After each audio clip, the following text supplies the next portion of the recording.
We're delighted that Paul's able to join us today, Paul Bowman from NHS England.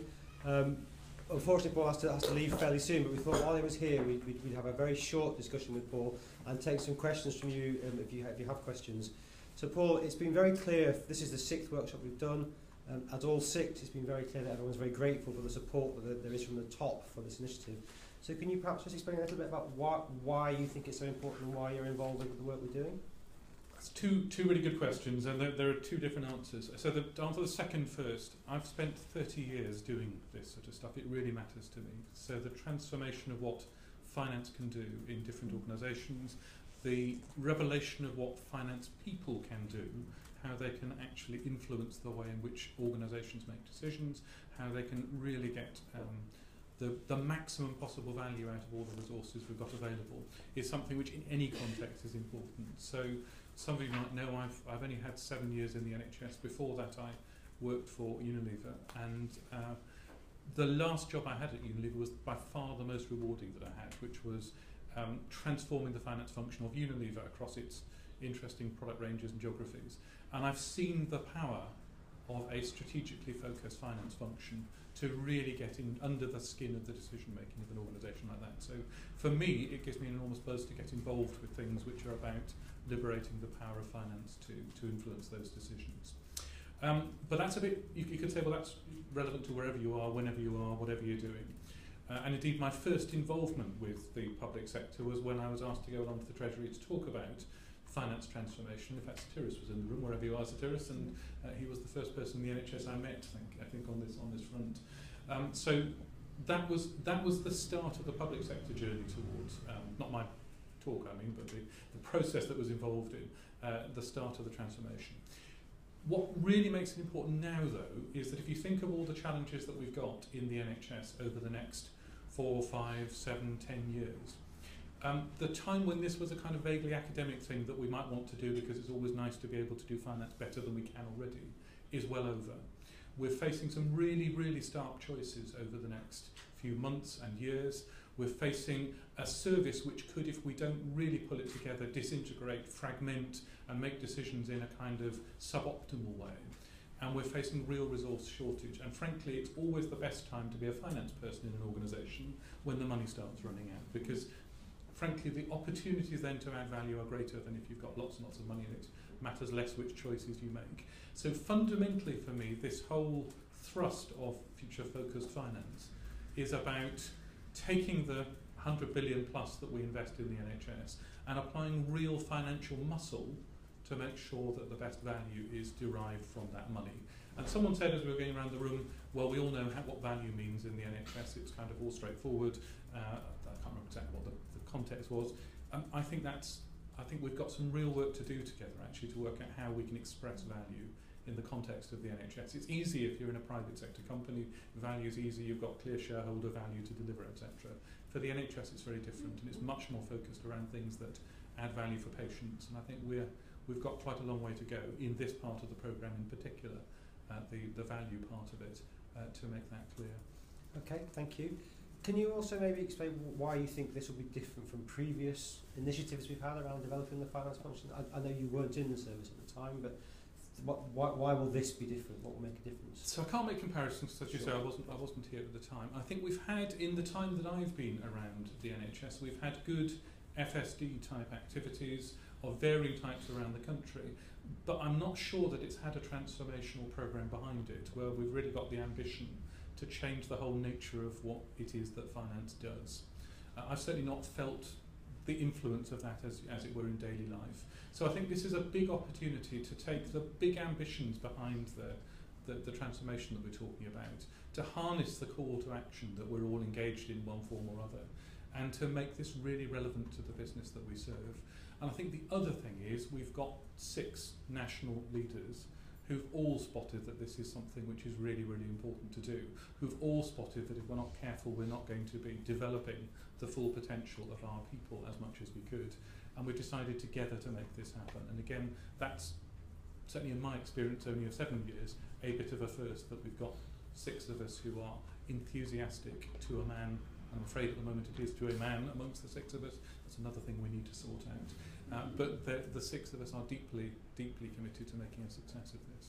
Okay, that's great, thank you. I am very conscious of time, so I'm sure there's some questions in the room. So if there's somebody got any questions I'd like to ask Paul about this, or maybe about allocations or planning? Thanks, David. I thought I was here for a bit of a time off allocations and the rest of it. So you've got one of the heads of NHS Finance here, and you've got no questions for him at all. Everything's rosy in the garden, Paul, obviously. Oh, there's one at the back. Thank you.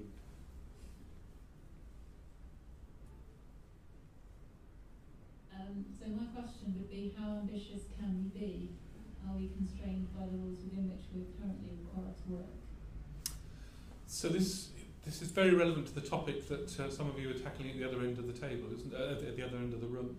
So my thought on this is we've got to be absolutely radical. We've got to come up with every idea we possibly can to drive the future of the function. If someone in Treasury wants to tell me when I go along and say this is the way that I can transform we can transform the value that the NHS can generate, but it requires you to do X, Y and Z, and they then say, terribly sorry, we recognise that's much better use of taxpayers' money, but we're not going to let you do it. I'd rather have had that conversation than that somewhere along the line we've self-censored and I've only put forward things which keep us in the grain of what we do. So, for example, your question about multi-year allocations and less about the allocations because we've done that. It's one small plus in case you hadn't noticed it.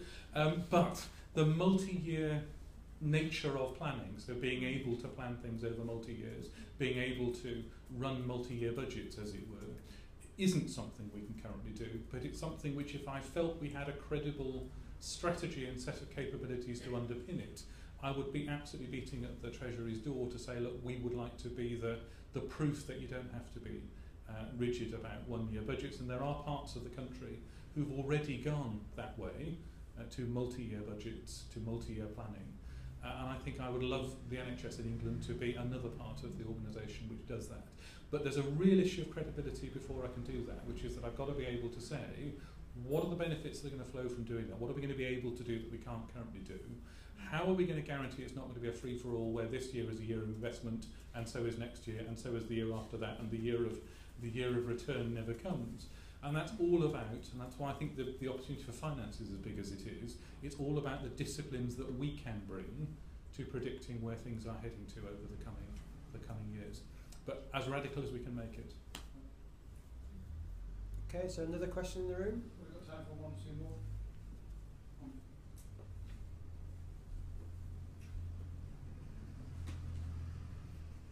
Just a suggestion, Paul. I work for NHS England, London area team. Would it not be a good idea to have a finance briefing time to time? We used to have finance briefing in the PCT world. Since I've joined NHS England, there's a normal briefing, but it'd be nice to have a finance briefing every month, maybe every quarter. I think it's a really, really good idea. It's one I've personally wanted to make happen. We've just not managed to do it so far. People have suggested that I should start writing blogs, which sounds like a very dangerous thing. Working for my current boss, who seems to get himself into trouble with that sort of thing at the moment. But anyway, that's another matter. But I do think that is important. And one of the things which I have learnt from going around the organisation quite a bit in recent months is that things which I think I've communicated with perfect clarity have found their way partly through the organisation, and I don't have to go very far before it just isn't there. So I think it's a really good suggestion. I would be really interested if people have got thoughts as to what the best way to do that is, because say a blog is it's the thing at the moment, and maybe I should get slightly more modern and start writing blogs, or even get a Twitter account, but that sounds dangerous. But if people have got thoughts about how we can best make that happen, that would be good. And then of course the second issue is, so you've talked about doing that for NHS England, and I should do that irrespective of what I'm about to say. There's a second issue, which is how do we make sure that the messages about the finance agenda, about the finance community, are shared across the various parts of the organisation, because it is my belief the one function more than any other in the NHS which can hold together the commissioning side, the providing side, the educational side, and all those other facets that we've slightly atomised through the reform process. The one function that has some prospect of bringing all of that together again is finance, and I'm really very keen that we do that. Looking around in case there's any other hands. We've already had some people starting to tweet starting a tweeting career at this meeting. Also, I think there's hope there, and we'll be doing some blogging this afternoon as well. I think before we finish, some encouragement. Very good, very good. I shall learn from you. Embracing the risks. Yes. If there are no other questions, one quick one then for me, which would be if we were to meet again in a year's time and reconvene in this room, how would we know that Future Focus Finance was working and making an impact? Two things, two things plucked from the many things that we're trying to do over the next year, and I personally see this, by the way, as being something which will take us probably forever, because I think it'll be an ongoing process, but certainly 5 to 10 years to transform a whole function. But equally important what we'll have achieved after 1 year. And the first of those, given what we've just been talking about, is I do want Caroline to make sure that we've delivered together a number of really concrete methodologies, tools, approaches, all those sorts of things, to make a big difference to the way in which we make decisions. I don't want to have to run out and hire McKinsey's every time we need to do a little bit of service change modelling. I don't want to have to keep saying, well, of course, there's no way that I can tell you what the return on investment on that is, because it only has patient benefits, not financial ones, so therefore it kind of, you have to do it on hunch. So I want to start delivering some very concrete evidence-based decision-making packages, if you like, so that every decision we make about that 100+ billion money that we invest is taken with evidence and all the rest of it. That's the first thing. The second thing is, in that previous life I talked about, we set up something called a Finance Academy for Unilever, which sounds very academic and kind of rarefied. It actually wasn't.